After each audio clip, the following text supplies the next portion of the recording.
Hello, my name is Arson. I'm a pianist, composer, and conductor from Afghanistan. I was born in the year 2000 in Pakistan, where my family were refugees and had fled the war. I lived there for almost 12 years, and I lived in different places, but one of the most important things in my life happened when I was in Pakistan, and that was seeing the movie The Pianist. It's this movie about a Jewish pianist during World War II who's in hiding, and a German officer sees him and asks him, "What are you doing here?" And he explains that he's a pianist, and luckily there's a piano nearby, so the German officer asks him to play. And this Nazi officer is so impressed by his playing that not only does he not kill the pianist, but he actually helps him hide and brings him some food and some warm clothes to survive until the end of the war. And this is an actual true story. I remember being really young and watching this movie and just feeling so inspired. More than anything, I was just kind of wondering, what is this thing that this person played? I had never seen a piano in real life. And I wanted to know if it can actually save a person's life, or was it something that just happened in a movie?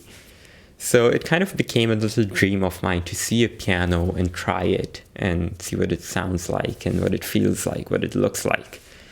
But of course, being a refugee in Pakistan and not being, financially doing very well, it wasn't possible at the time.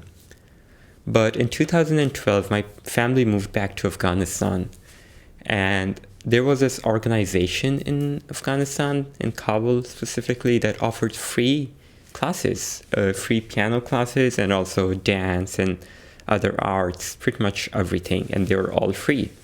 So I knew about this, I went there, and I signed up for piano classes. And I remember walking inside the building and hearing the sound of the piano for the first time ever, and walking inside the music room, opening the door, and seeing a piano for the first time in my life. I fell in love right there, and I've been in love ever since.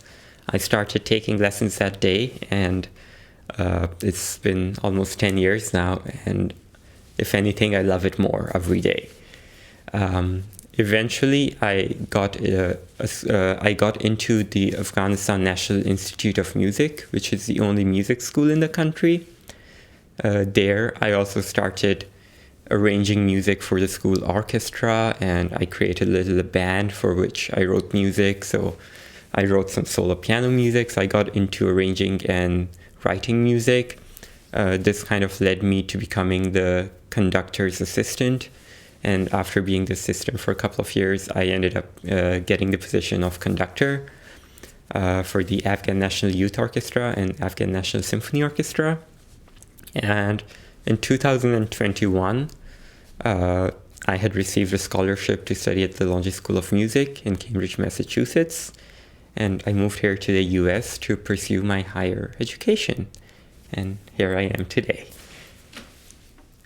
Afghanistan is a country that has been plagued by war for more than 40 years now.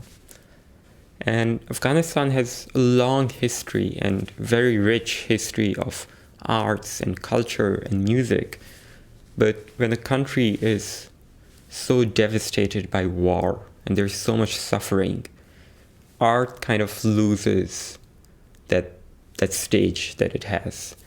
And unfortunately, that's what has happened in Afghanistan. It's kind of lost the value that it has. Especially in the late 90s, when the Taliban were in power, music was completely banned. They had banned music. They would kill musicians. They would destroy instruments. Even cassettes were a crime to have. And unfortunately, in 2021, in August, just 2 weeks after I arrived in the US, the Taliban came into power again after 20 years, and they've once again banned music. The school where I graduated from was turned into a military outpost overnight. All the instruments were destroyed. Musicians have either gone into hiding or left the country, and there have been countless cases of musicians being killed if they're caught. With all of this happening in my country, to me, it was very important that my music is not just a way for me to have fun or to do something I love or to express myself, or just, it wasn't just about the sounds. I wanted to find a way to make music my weapon and to use it to making Afghanistan and to hopefully making the world a better place. Because music is very powerful. It has the power to bring people together. It has the power to touch people's hearts. It gives me a voice. It gives me a way to express what I think is wrong with the world, but to also express love and hope. And I want to take advantage of this power that music offers. And especially in a place like Afghanistan, and especially today, where they're banning music, playing music is not just playing music. It's a symbol of resistance. It's a way of fighting back. It's about freedom. It's about saying, no, we won't give up something that we love so much and something that's so beautiful. So it has so much symbolic meaning and so much power. And I think I realized this around 2015, and I had only been playing the piano and writing music for a few years at that point. But I remember right around the Afghan New Year, there was this, I heard about a woman who was killed. And one of my friends told me after rehearsal that today a woman in this mosque was killed because she did this and that. And he told me the story, and I didn't believe it because the way it happened was very brutal, and I couldn't believe that humans could be that inhumane. But I went home that day, and all of this had been filmed, and it was all over social media. This woman who went to a mosque, the mullah, or kind of the priest in Islam, tried to rape her, and she resisted by raising her voice and asking for help.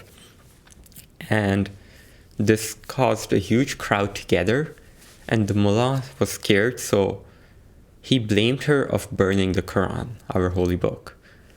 And the crowd got so angry at this woman, at Farkhanda, that they beat her to death. They threw her off a building, and they drove a car over her, and they stoned her, and they ended up setting her on fire. And to me, the worst part is that this was in the center of Kabul. It was 5 minutes away from the presidential palace. There was police all around, and there were hundreds of people. There were dozens of people filming this, and it still happened. And I was completely in shock. I didn't have the words to express how angry I was. And after a few months of shock, I decided to do something for her. I went to all the protests for her, but I wanted to do something more, and I decided to write her a piece and use my music, my art, to do something about it. So I wrote her this piece. It's called Farkhanda, and it's dedicated to her and to all the other women who've suffered through such injustices, and justice was never served. And unfortunately, it continues to happen to this day, not just in Afghanistan, but in many countries around the world. So I performed this piece on her 1-year anniversary of her death at exactly where she was killed. And to this day, playing this piece always brings back that anger that I felt for her, the frustration and the shock and disbelief of humans being so cruel and inhumane.